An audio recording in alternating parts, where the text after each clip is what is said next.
Hey guys, it's Aaron from House of Haha. We are here up in the northern woods of Washington in the Olympic Forest, about ready to start heading out Seattle bound, going in that direction. I'm gonna leave this, just stunning.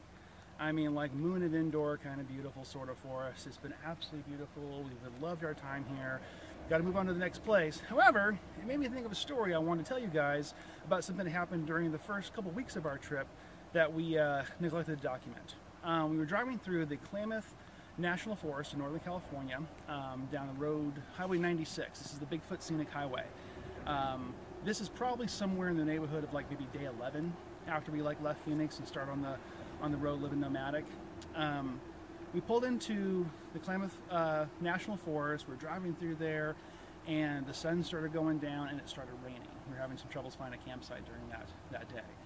So we pull into the first place we find, this place called Dillon Creek.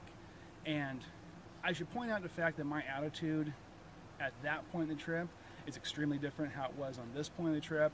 My whole illusion of what safety was, and my illusion of like control and all those kind of things that you know we used to have when you live in your own house and you've got a door and a lock and walls, I was still kind of grasping at the idea of like doing this. So anyway, needless to say, my attitude kind of sucked. I was acting like a little punk. We pull into this campsite, we're looking for a place to stay. It starts raining, you can already tell it's getting kind of like the mosquitoes are out, and just wasn't helping my mood. And we come across site 12. And I want site 12 because it's got 2 benches. Because I'm like, yeah, that's a win right there. 2 benches for the price of 1. And basically what happened, someone took the bench from site 11 and moved it over to site 12, so he had 2 benches there. And I was like, let's just take that one, let's just do this. We got 2 benches, what's wrong? Why don't we stay here? And Melly's like, well, you know, the ground's not very level because we sleep in the back of our car, especially at this point we haven't got the tent out yet. So our setup, if you're not level in the car, you're not level when you sleep, and that can be very awkward trying to get up in the middle of the night because you're basically fighting against gravity as you do it. So she said, what about site 13? Site 13 looks good. I was like, what about site 12? Site 12's got, 2 benches. What's just blah, blah, blah. Again, I was being a little bitch. Ain't no two ways about it. So we continue to look around. And the whole time, like, site 12, site 12, site 12, let's go back to site 12.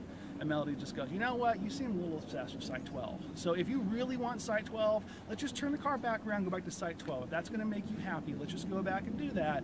But, when you got to take a piss in the middle of the night, you got to try to roll out of that car, and you got to pull yourself up, and your back hurts, and your legs are cramping, and all these things, because we're not camped in level ground. She's like, don't complain to me. And I was like, all right, we'll do site 13.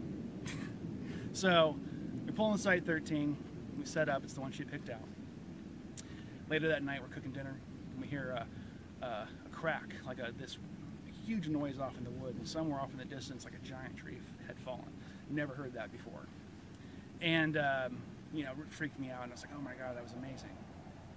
Next morning, we're sitting around our campfire, just having our coffee, chit-chatting about what our day is going to be, and we hear this cracking noise, and we look behind us. Now, this is from the perspective, Melody's viewing behind me, and the sound's coming from behind us. We hear this cracking noise, and I lean over like this in my chair, and I kid you not, we watch a 40-foot tree fall right into the middle of site 12. Not just in the middle, across the driveway, busting into another tree, shattering into a bunch of pieces, going across the road. Basically, we're watching this tree fall, and the whole time I'm thinking of that few seconds while it's happening, going, I would have been parked there. I would have been parked there right now in some alternative parallel universe. My morning really got shitty because a tree freaking fell on my car. And we've debated like how much damage would happen to the car since then, like would have the keeper sack and all our clothes on the top had padded it, things like that. I'm glad we didn't have to deal with it. However, what has happened since that day is something I call the Site 13 initiative. Or directive, Site 13 directive, which basically means any campsite that Melody wants is the one we get, because one time I picked a campsite and a tree fell in it. True story. I'm Aaron Gardy from houseofhaha.com. Make sure you shop there to help support our journey. Subscribe to our YouTube channel, and have a reasonable day.